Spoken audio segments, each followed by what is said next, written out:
This is Windows XP. Well, actually, this is a mod of Windows XP called Windows XP version 2009. What is Windows XP version 2009? Well, you might be able to tell what it is just from the name alone, but basically the best way I can describe it is it's Windows XP with the interface design of Windows 7. This isn't trying to be Windows 7, it's just trying to mimic Windows 7. Basically, if Windows XP was the one that released in 2009. This was something that somebody in my Discord server wanted me to cover, and I thought, sure, why not? It appears to have contributions from lots of people, and it came out about a year ago, but it's supposedly still being worked on to this day with major updates. And in fact, it used to be called Windows XP Aero 2, but then the name was changed to version 2009. There are several updates available besides the RTM build from last year, but I decided just to check out the latest one since it seems these are all just a continuous evolution of one another. Taking a look at the ISO file structure is interesting. Unlike the Hypernova mod, this one appears to have stuck with the i386 based cab install system, basically what was in Windows XP normally. But strangely, this also has a sources folder and a normal boot Windows image file. Normally what you would find on a Windows Vista installer, which I can't say I've seen before. Usually you'll see one or the other, but not two of those things combined together. It also has a boot manager file, but also contains regular Windows XP setup files. It's really a strange thing.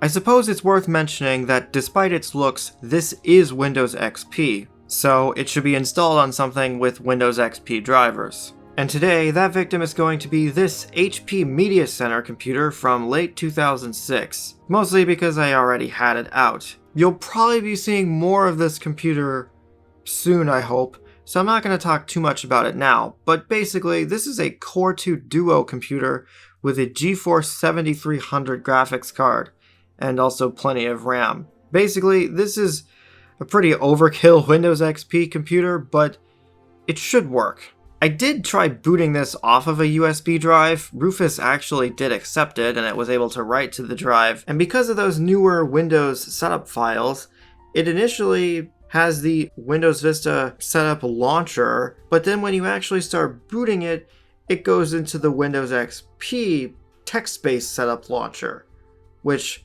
obviously is not going to work with a USB drive. So instead, how I'm going to install this is with a virtual machine, and I'm just going to connect the computer's hard drive directly to it because I don't feel like burning this to a DVD. So yeah, it still has the old Windows XP install system, but it has the Windows Vista bootloader. It also apparently has a recovery environment, so I'm wondering if maybe that's why there's the Windows image setup files. But whatever, it starts to load the files, and then it loads the Windows boot screen before going back to the text-based setup to actually start setup. So there's just some weird stuff going on with this. If you couldn't already tell, they've also modified a lot of the text to be kind of like Windows Vista, including during the copying file stage and when it restarts.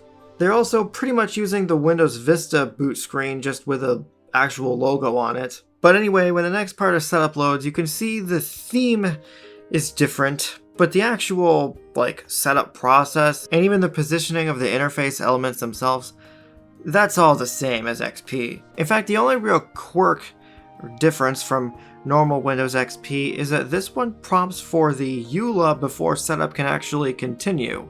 This would normally be handled in the text-based portion, but well, it's not here. They're also using ClearType, and they've changed the font to Sego UI like Windows Vista, and the system icons have been replaced with the Windows arrow icons. Also worth noting, this does need a product key. I was able to use a standard Windows XP key for this, so it wasn't a big deal, but it's kind of interesting that this wasn't just patched out in the first place. But this is just regular Windows XP stuff you would normally expect. The only other real quirk is that this did take some time to install, particularly it sat on the completing installation phase for longer than I would have expected, to the point where I thought it had crashed. While this is installing though, I thought I would take this time to mention that this isn't the only version of this available. There's actually another version of this inspired by Windows Vista called Windows XP version 2007, not Windows 2007, that's something completely different. This would have been the original Windows XP Aero, but once again the name has been changed. There's also a version 2013 which would have been based on Windows 8, but apparently that's been taken down. So, I don't know. I really only chose this one specifically because I've already covered several mods that are Windows Vista based, and I'm hoping very soon you'll also see another pretty big Windows Vista thing, but anyway, once the installation is finished and the computer reboots, there are more Windows 7 inspired things, including this intro video. The out-of-box experience is also themed basically the same way the setup was. Unfortunately, that was about all I could see because when I put the hard drive back into the Pavilion, it just didn't load the out-of-box experience again. And unfortunately, because this is Windows XP, none of my peripherals or anything wanted to work, so I had to plug in a PS2 keyboard. This isn't really a surprise given this computer doesn't have many Windows XP drivers out of the box. Just like with the setup, the user interface itself, like the overall layout, is identical to Windows XP's. That hasn't changed. It's just that the theming has changed. This is using a theme that kind of looks like very early post-reset Longhorn, although it's also just the same color as Windows 7, so it just sort of worked out like that. Aside from the theme itself, many icons have been changed to Windows 7 icons, as well as the mouse cursor. There's this huge, frankly kind of overwhelming text document on the desktop, which is a complete changelog for all these updates. But of course, like with any of these mods, the biggest thing about it probably is its personalization options. It's kind of interesting to see another one of these with a backported personalization applet after the Hypernova mod. This theme has several visual styles other than the default Sky one, including a slate theme that's similar to pre-reset Longhorn, and the Twilight theme, which looks similar to the Windows XP Media Center Edition theme. There's also plenty of wallpapers, and in fact, there actually aren't any default Windows XP wallpapers in here. These have all been replaced, including HP default wallpapers for some reason. And also it appears they're using Windows 7 user profile pictures as wallpapers here. I'm guessing they probably have been upscaled or something, but that's an interesting choice. There are also screensavers from Windows 7, and also sounds from Windows 7, which are similar but have been modified.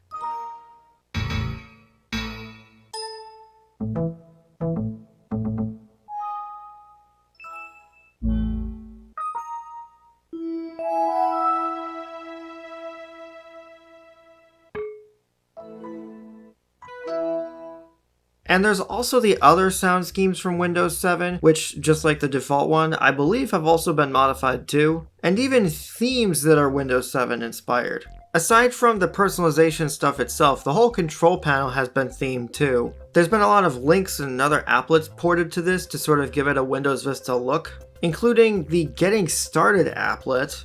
There's also been Windows 7-like programs added to this as well. You have your usual suspects like Windows Media Player and Windows Media Center, which have not been pulled from Windows 7, but have just been themed to sort of seem like they're from Windows 7. And interestingly, Media Center has all these extra program shortcuts, including one for Media Center itself. There's also been a lot of the Windows 7 accessories that have been added, and even the games from Windows 7, which, unlike a lot of the other programs, I believe these have been pulled directly from Windows Vista /7, since they look identical. There's even a sidebar with Windows 7 gadgets, but this seemed pretty glitchy when I tried it. There really has been quite a bit done with this to differentiate it from regular Windows XP. It's pretty fascinating. And we're actually not done yet, because alongside this mod, there's also Ultimate Extras for it. This is one of the other reasons I wanted to cover this one specifically. This one does not have to be burned to a disk or run off an ISO, but I did have to manually run the batch file, which seemed to make it work just fine. This takes a couple minutes to load. There's quite a bit of things it has to extract to the hard drive. This pack adds the Windows Movie Maker from Windows XP, some of the Windows Vista games, and also Pinball and Reversi, alternate WordPad and Paint applications. The gadgets have been replaced with the ones from 8 Gadget Pack, which is something I've used myself. In fact, I recognize several of these gadgets. But probably most interesting of all, it adds a lot of wallpapers. Probably hundreds, from Windows 7, Windows Vista, XP, Windows Whistler, Windows Millennium Edition, Windows NT, all kinds of things. In addition to other community wallpapers and even Windows 2010, a thing I've already covered, it even adds a bunch of new sounds, including the Windows 2010 ones, and even a bunch of new themes, including the regular Windows XP style, and even the watercolor theme from very early Windows XP beta builds, which I can't say I've ever seen before. And there's even some software on the root of the installation media which didn't automatically install for some reason. Perhaps that'll be in a future update. But there's Windows Live Essentials 2009, there's Escargot, which I believe is the recreation of Windows Messenger, there's PowerToys, there's .NET Framework, and a ton of Windows Media Player stuff that I just completely forgot to cover. I mean, there is just so much stuff in this. It's nuts. Now, I brought it up earlier, but I did briefly take a look at the 2007 version. These two are very similar, although for some reason the 2007 one does not need a product key to install it, which is strange, so I'm not sure why the other one does. And while there are some things that have been changed to be more like Windows Vista, the overall foundation is exactly the same as the 2009 version that I've already covered. So, I mean, other than being specifically themed towards Vista, there's not actually any difference between these two. At least now you can see the out-of-box experience that I couldn't show earlier, and I can tell you from testing this in a virtual machine, the 2009 one is basically identical except for a different background. I do like this callback to very early Windows Longhorn builds though. It's also worth noting that I did have some problems installing this one. Like with the 2009 one, I had problems with my USB peripherals getting them to work because of this Found New Hardware wizard, and when I turned the computer off to plug my PS2 keyboard in, it just didn't boot back up again. Like, it would load the boot screen, but then afterwards it would just not progress. It would sit on this black screen. And even safe mode was completely broken. So it had to be reinstalled, which is not really confidence inspiring. But I mean, aside from being just themed towards Vista and having Vista specific programs, probably the only other interesting thing I found was this Windows Tor. I mean, it definitely seems like there's been quite a bit of effort put into these. There were a couple other experiments I did with this, like attempting to upgrade it to Windows Vista. But other than a couple small quirks, this didn't actually do anything super interesting since everything was just overwritten with Vista stuff. And I did also try updating it. This apparently has pretty much all available Windows XP updates built in, but I was able to install these anyway, and it didn't break system elements or anything, so that's good. So that's a brief look at this mod. I'd say overall, I like it. I think the only other comment I have is that there is a lot of extra stuff running in the background in order to make this all work. So if you're going to install this on actual hardware, you should install it on something that's got enough RAM, or else this is going to be a pretty slow experience. I've also only used this for a couple days now, so I don't actually know how reliable it is. Some of the issues with the 2007 one just kind of breaking itself wasn't really great. As always, I would definitely be skeptical of using a modified version of Windows, but seeing that there are so many people that worked on this and it seems put together pretty well, I think this one's probably fine. And if you're into Windows 7 but need Windows XP, it is a pretty interesting thing.